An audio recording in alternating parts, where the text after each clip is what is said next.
உங்களுக்காக நான் குட்டி குட்டி சமையல்லாம் கத்து கொடுத்துட்டு இருக்கேன். அதுல இன்னைக்கு பிரெட் ரோஸ்ட் எப்படி பண்றதுன்னு பார்க்க போறோம். எப்படி பண்ணலாம்னு பார்க்கலாமா? பிரெட் ரோஸ்ட் செய்யறதுக்கு ஃபர்ஸ்ட் நமக்கு முட்டை தேவை. நான் ஒரு 5 முட்டை எடுத்திருக்கேன். இது ஒரு பேக்கெட் ஃபுல்லா செய்யறதுக்கு தேவைப்படும்.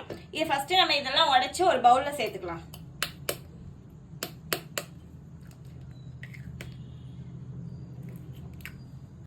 எல்லா முட்டையும் உடைச்சு ஊத்தியாச்சு. இது கூட சுகர் சேர்த்துக்கலாம். நம்ம இப்போ சுகர் ஆட் பண்ணிக்கலாம்.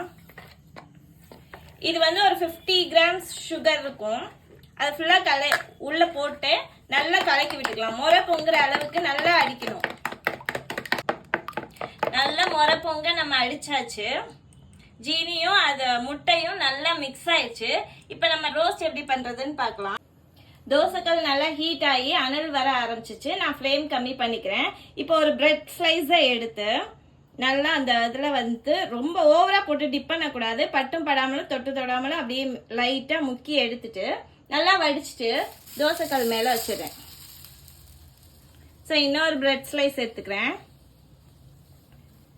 அதே மாதிரி போட்டு பரட்டி எடுத்துட்டு நல்லா வடிச்சிட்டு ஒரு ஓரமா வச்சிட்டேன்.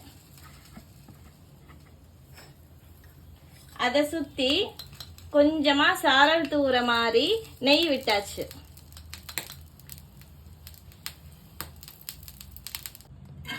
ரோஸ் நல்லா வெந்து அடியில வெந்து வாசம் வருது. நான் இப்ப திருப்பிக்கிறேன்.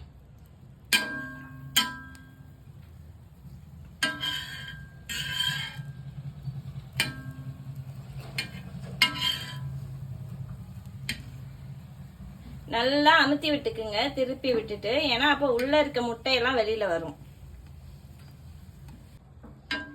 நல்லா 2 பக்கமும் வெந்துருச்சு.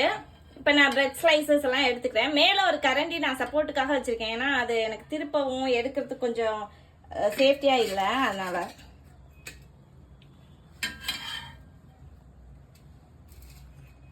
டேஸ்ட் பண்ணி பார்த்துடலாமா?